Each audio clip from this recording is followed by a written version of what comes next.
All right, Sooner Nation, you know what it is. It's the morning after report. We do this after every single game, win or loss, and we had another embarrassing moment to have to talk about. For me, I know the other probably get this a little bit later than you normally would. For me, it's still early morning. I'm exactly 2 hours ahead of you all, and I'm editing this a little bit later than I want, but I recorded this very early. As your boy, you can tell your boy is still trying to wake up after that horrific nightmare.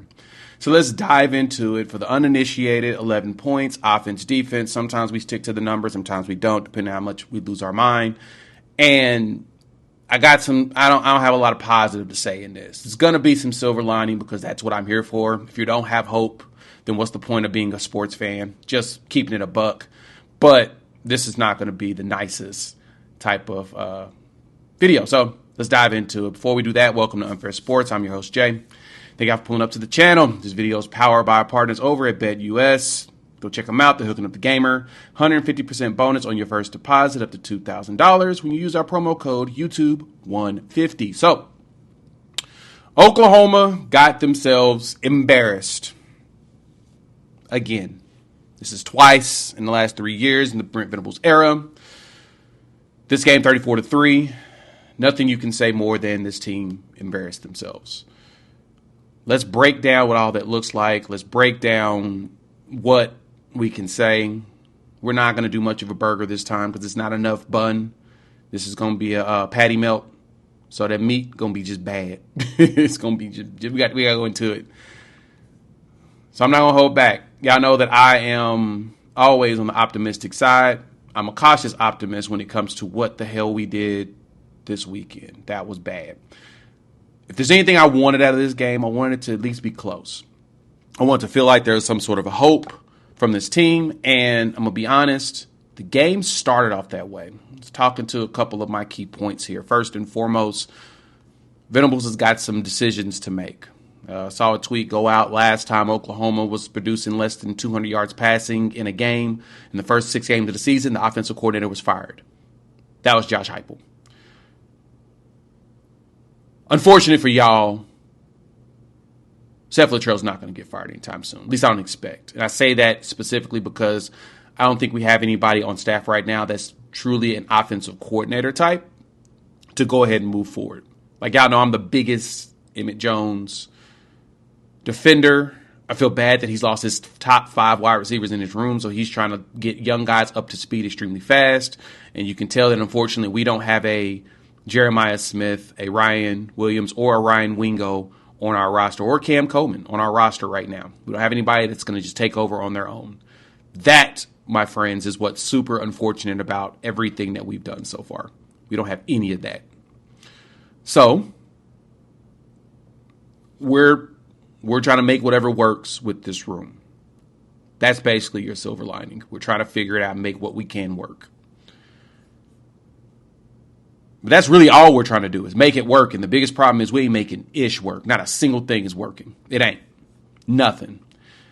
And I'm like Brent Venables in this one. I was more disappointed in the defense than I was the offense. And the offense was atrocious. Atrocious. It was bad. Let's dive into that. But before, word from the sponsor of this video.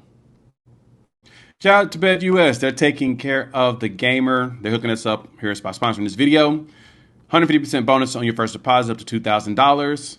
Just use our promo code YouTube150. As y'all know, NBA season is about to come up, so you can go in. They've got all the bets there. They'll have bets each week for all the games, and it's the NFL time too. So you can go in. They've got every major sport. And they be taking care of their players. They've got a bettor's insurance where they'll give you 10% back on your net losses twice a year, which is huge. I don't know nobody else is out there that's doing it. They're also hooking up you with all kinds of, great service. They get concierge. They got everything. Got account managers. They make sure you're taken care of. So go check them out. You can do a search on any game that you want to look at. Like, got all the Oklahoma City stuff here. You know what I mean? I'm a big Thunder fan. And, the season's about to come up, so we can now determine if you want to put a little dollars on there and say that you think OKC is going to take it all, you can do that. And BetUS is taking care of you. So if you want to try that out, hit them up. First time users, you get 150% bonus on your first deposit up to $2,000. And then you'll get 125% on your second and third up to $2,000. All you got to do is use our code YouTube150, BetUS, where the games begin. So let's start off with this one, though, y'all. First set of drives. First 6 drives. Y'all know that we were up 3-0 to start the game? Into the first quarter, 3-0 Oklahoma. You know what I felt like after that? I said that's exactly what you need to do if you want to be close in this game. It was a very steep hill to climb to try to win, but literally 3-0 to start the game. Should have been 6-0, should have missed that field goal, but I digress. This is how you want to start. Your first series, 3 plays, minus 4 yards, and an interception on Texas. That's what the defense was supposed to do. We missed our field goal and chance to keep it going because we got the ball at 50. But guess what? The offense did not get the ball past 50 yards at all this game. At all. That's bad.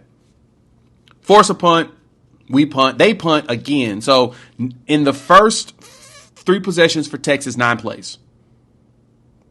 That was execution that we were looking for. And it lasted literally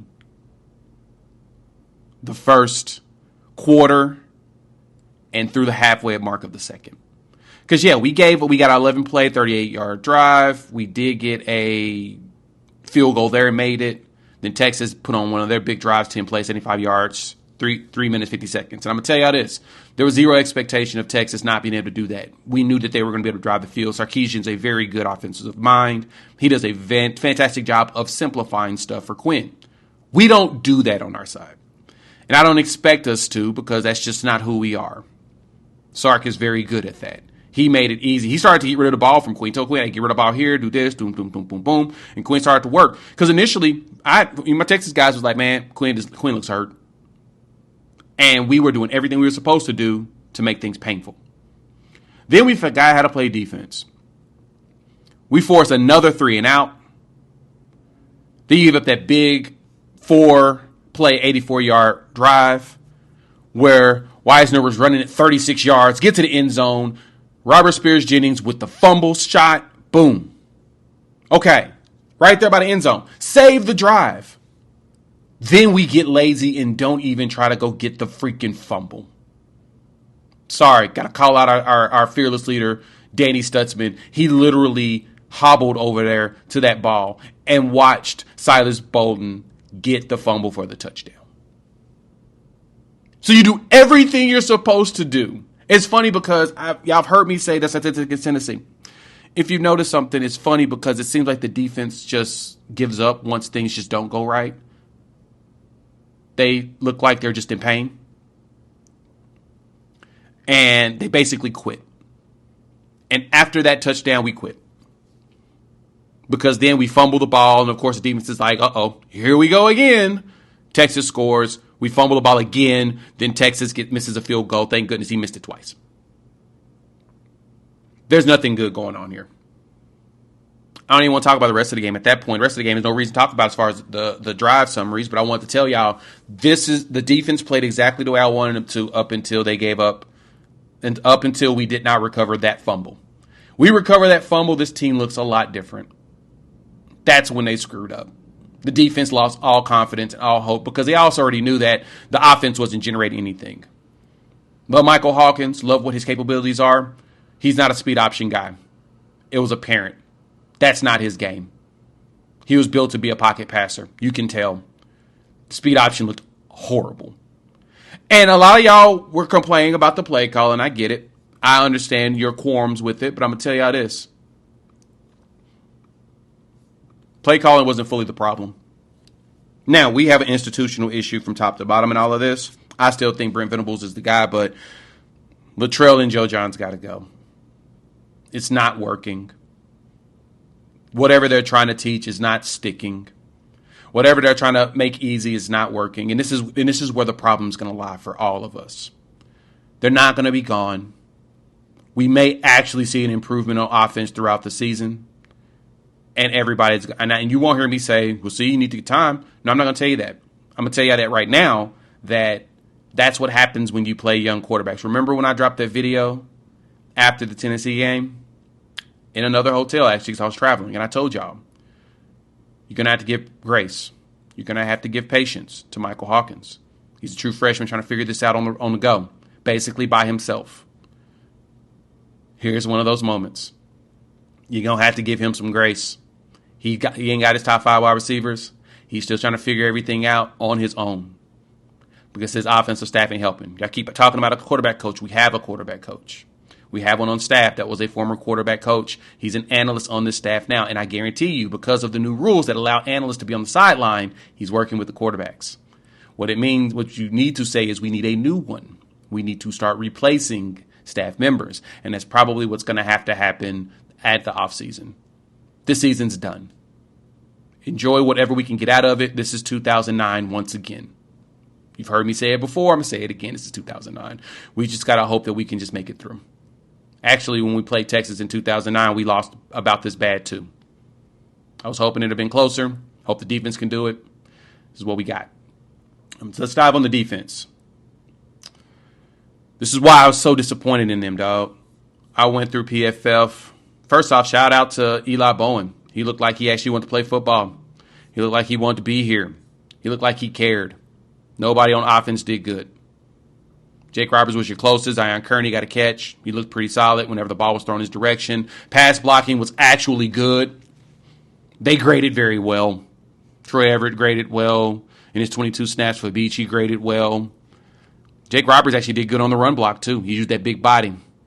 Heath did well in his blocks, in the pass blocking. We had some good grades, but besides that, no, we were not looking like a good team whatsoever. We just did not look good. We did not. Defensively, though, we started missing tackles. When I went through these grades, our best person was 100% Eli Bowen. As you've probably seen the tweet floating around, he had like a grade of 85. He was playing great defense. He was all over the place. He was knocking down passes. He was tackling. He was one of our best tacklers too, him and Peyton. We missed way too many tackles in this game. Way too many. Lewis Carter was missing some bad ones. I think he missed one of his. In this game, PFF counted us of missing 15 tackles. Billy Bowman was not good. Eli Bowen missed 2, but he was a better tackler than most. He finished the game with 9 tackles, and he missed 2. So 11 opportunities, he only missed 2. We were missing tackles like crazy. Nobody was wrapping up. Nobody was going through. Nobody was trying to force the fumble like they were at the beginning of the season. This defense looked gassed, and for some reason, after a nice bye week to prepare ourselves, we looked gassed. Or we looked like we just had no more morale. All the players will tell you they believe in the quarterbacks. They believe in Michael Hawkins. They've got nothing but love for him. It did not look like it out there on defense. It did not. The defense did not look good. The defense I've been hyping all season played like complete poo. That's where my problem lies with what we did. This is all on Brent Venables' head. He needs to figure out and make a decision what type of coach he wants to be. He said he was disappointed in his defense, and I'm glad that he said that up front. He now needs to go ahead and start pushing harder on the offensive side, and actually he needs to demote some folks. You don't need to fire anybody because you're not going to be able to. It doesn't make any sense to fire your offensive coordinator and then go in there and look helpless going into the next game. I mean, we need to figure out if there's anybody on staff that can actually call plays, right? Like I said, I'm a big EJ guy, but I don't know what Emmett Jones' playbook is. You bring him in, he's going to have to redo the entire playbook and probably redo the entire scheme. And what does that do? Put you back to ground zero. Emmett Jones is a head coach to me. He's a head coach mentality type, and that's where I see him going. I see him being like Fran Brown, never playing going coordinator, going straight to a head coaching job. He's got those capabilities. He's a really good recruiter, great with the wide receivers, and unfortunately, again, he's replacing a lot. But defensive-wise, we did get some David Stone out there, and David Stone looked actually pretty good. Looked like he was making some moves. He was trying. Jaden Jackson had a solid game. He was everywhere. He was in the way. But then we weren't generating pressure late. More so than anything, in this game, we forced 8 hurries, and we got 0 hits on the quarterback. We finished with 1 sack in this game. Shout out to Ethan Downs. He got him another sack in this game.